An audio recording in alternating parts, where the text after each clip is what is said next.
Eu tenho cabelo um pouco abaixo do ombro, meus cabelos são castanhos escuros, os meus olhos também são castanhos escuros. Eu estou vestindo um vestido azul com alguns detalhes. Eu estou esperando um neném. A minha pele, ela é morena clara. Eu estou usando um relógio na mão esquerda, pulseiras e anéis também na mão direita. E atrás de mim tem uma parede e eu estou ao lado do professor Júlio de matemática. Olá galera, eu sou o professor Júlio de matemática. Eu tenho cabelo loiro, estou com um topete, usando óculos com aba branca, estou com uma blusa polo azul escuro e com um relógio no pulso esquerdo.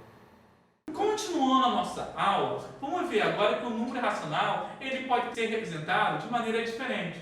Como assim? A gente tem aqui uma fração meio, eu escolhi a fração meio, uma fração simples, que todo mundo consegue identificar, que é a metade. Só que esse meio está escrito na forma de fração aqui e também está escrito na forma de número decimal lá. Ou seja, a fração meio ou o número meio são representações diferentes de um mesmo número. Então, portanto, podemos afirmar que os números decimais e as frações são alternativas para eu representar um número racional? Sim, eu posso estar representando o mesmo número na forma de decimal ou na forma de fração. Então, como que eu faço essa transformação de um número que está na forma de fração para o número decimal? É simples, só dividir o numerador, ou seja, a parte de cima da fração, pelo denominador, pela parte de baixo. E vocês vão gostar e vão fazer o exemplo. Por quê? Porque vamos, a partir desse momento, usar a calculadora.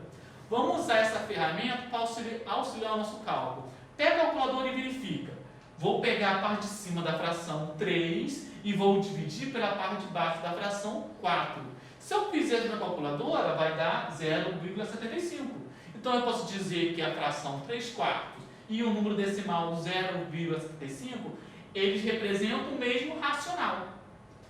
Outro exemplo, 5/8.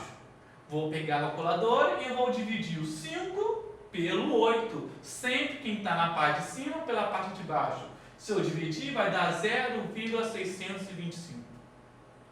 Ou seja, 5/8 e 0,625, ou 625 milésimos, representam o mesmo número.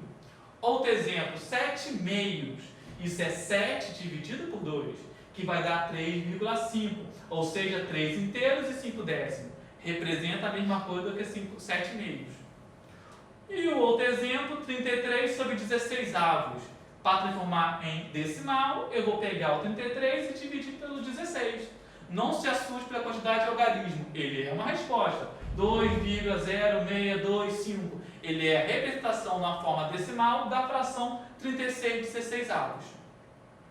E como eu faço a transformação da fração decimal em um número decimal? Eu vou olhar a fração decimal, aquela fração que tem a parte de baixo, uma potência de 10, e vou olhar. Se ela tem denominador 10, quer dizer que o meu numerador vai ser expresso com uma casa decimal. Como assim? Eu tenho uma fração que está com denominador 10, então eu vou escrever o 4 com uma casa decimal. Uma casa decimal é um algarismo atrás da vírgula. Então eu vou ter aqui o 4 com uma casa decimal. Eu pulo uma casa e boto a vírgula. Outro exemplo, 17 sobre 10. Então quer dizer que eu vou pegar o meu numerador 17, como ele está sobre 10, eu vou contar só uma casa e colocar a vírgula. Então vai ficar 1,7. Então eu tenho agora um segundo caso. Se a minha fração tiver denominador 100, se é 100, eu vou contar duas casas decimais para poder colocar a vírgula. Então eu tenho 3 sobre 100, eu vou escrever o algarismo 3 e eu vou dar duas casas para poder colocar a vírgula, ficando 0,03. Outro exemplo, 115 sobre 100. Então eu vou escrever o número 115 e eu vou contar duas casas para colocar a vírgula, ficando 1,15. E um outro exemplo é uma fração que tem denominador 1000. Quando for 1000 denominador, eu vou contar 3 casas decimais. Então se eu tenho 2 sobre 1000, 2 milésimos, eu vou contar o 2 e vou pular 3 casas para colocar a vírgula, 0,002. Então, se eu tenho 2021 sobre 1000, eu vou escrever 2021 e vou pular 3 casas para colocar vírgula, ficando 2,021.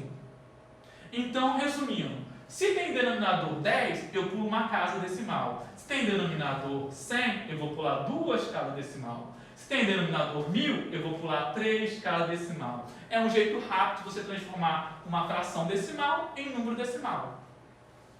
E agora, como que eu faço para transformar um número decimal em fração decimal? Ou seja, o contrário. Eu tenho um número decimal e eu vou olhar no mesmo esquema anteriormente. Se ele tiver com uma casa decimal, a minha fração vai ter denominador 10. Então eu tenho aqui 0,7. Como é que fica? No numerador fica o número sem vírgula, 7. Mas como ele tem uma casa decimal, fica sobre 10. Segundo exemplo, 3,5. Eu vou escrever o número sem vírgula, vai ser 35. Mas como 3,5 tem uma casa decimal, então aqui fica 10. O mesmo raciocínio vai ser para denominador 100. Nesse caso, eu vou verificar se ele tem 2 casas decimais. Com 2 casas decimais, o meu denominador vai ser 100. Então, eu tenho 0,09. Se ele não tivesse vírgula, ficaria 9. Como são 2 casas decimais, fica sobre 100. 3,06. Se ele não tivesse vírgula, seria 306. Mas como ele tem 2 casas decimais, fica sobre 100. O meio, se ele tiver 3 casas decimais, só que nesse caso, a parte de baixo vai ter denominador 1000. Então, se eu tenho 0,018, se ele não tivesse vírgula, ficaria só 18. Mas como são 3 casas decimais, fica sobre 1000. E 42,015, ele tem 3 casas decimais aqui, ó. Então, eu já sei que vai ter denominador 1000. Quem fica na parte de cima? Fica o número sem a vírgula. 42.015.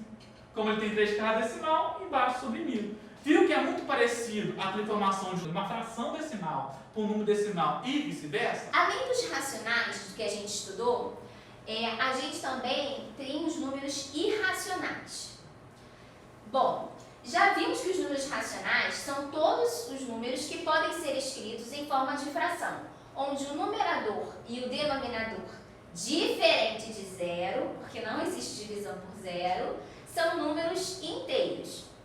Então, vamos relembrar quais são esses números. Então, perceba, os naturais são números racionais? Sim, porque todo número natural a gente pode representar na forma de uma fração com o denominador diferente de zero.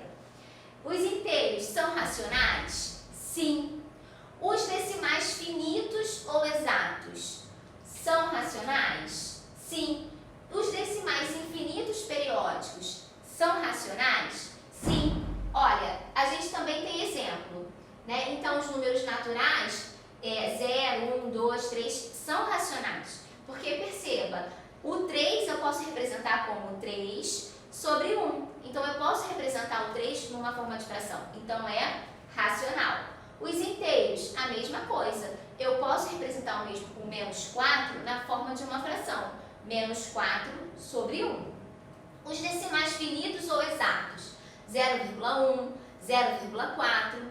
E os decimais infinitos periódicos.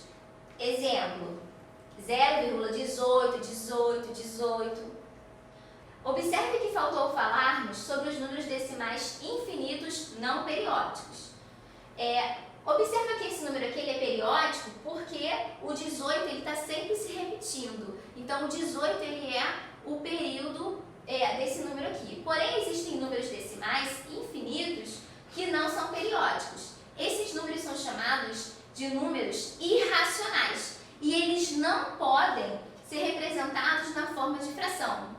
Vamos ver alguns exemplos? Então, a gente tem esse exemplo aqui. Percebam que esse número aqui é um número decimal, infinito e não periódico, porque ele não tem período. Aqui não tem nenhum número que vai se repetindo.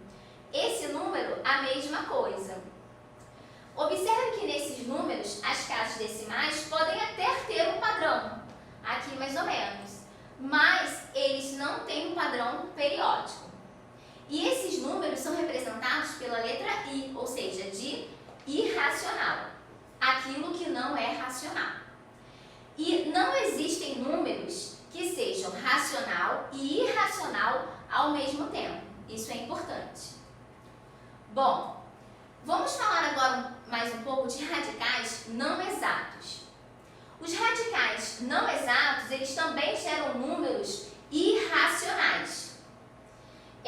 Por exemplo, raiz de 2. Raiz de 2, 1,41, 42, 135 e assim vai adiante. Perceba que esse número aqui é um decimal infinito, não periódico. Raiz de 5, a mesma coisa. Então, esses radicais, eles são números, né, que eles são irracionais. Vamos agora observar como que a gente pode fazer isso, por exemplo, na calculadora do computador. O computador, né, ele tem uma calculadora e aí a gente vai verificar os radicais de alguns números. Bom, então, por exemplo, a raiz de 26. Coloquei o número 26, pus a raiz e deu esse númerozinho aí, que é um número irracional. Depois, eu fiz a raiz de 13, que também deu esse número irracional. Depois, vamos fazer a raiz de 13.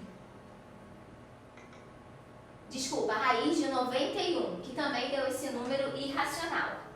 Agora, observem que, mas professora, mas você fala infinito, mas ali está um número, né, finito, porque a raiz de 91 termina em 3. Por quê, pessoal? Que a calculadora do computador, assim como do celular, assim outras calculadoras, elas têm limitações, né? Então, eu não podia escrever isso aqui indefinidamente. Tem uma hora que vai parar. No caso ali, ela, né, fez 9, a raiz de 91 no caso, 9,53, 93, 92, foi até ali o 23. Aí, por causa do quê? Por causa da limitação.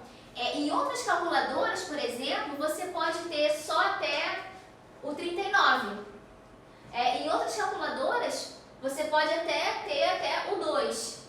Então, assim, isso depende muito da calculadora. O importante é a gente observar que a mesma calculadora apresentando uma quantidade ali que parece ser finita, mas esse número aqui é um número decimal infinito, não periódico. Tá? Bom, e existem também outros números irracionais, famosos, gregos, né? Quem são eles? Isso daí, olha, esse aqui é o número de Euler. Vocês vão estudar bem mais pra frente. Esse número aqui, o π, vocês vão estudar mais pra frente só um pouquinho. Esse aqui é bem mais pra frente, esse aqui é mais pra frente só um pouquinho. E tem o número φ também. O número φ, ele é muito utilizado para indicar proporções, entre outras coisas, que também vocês vão ver bem mais pra frente. O número que vocês vão ter contato nas séries seguintes, mais é o π. Então, vamos praticar. Então, vamos fazer as atividades 1, 2 e 4 de matemática do 8º ano do 2º bimestre. Até a próxima aula, pessoal. Tchau, tchau.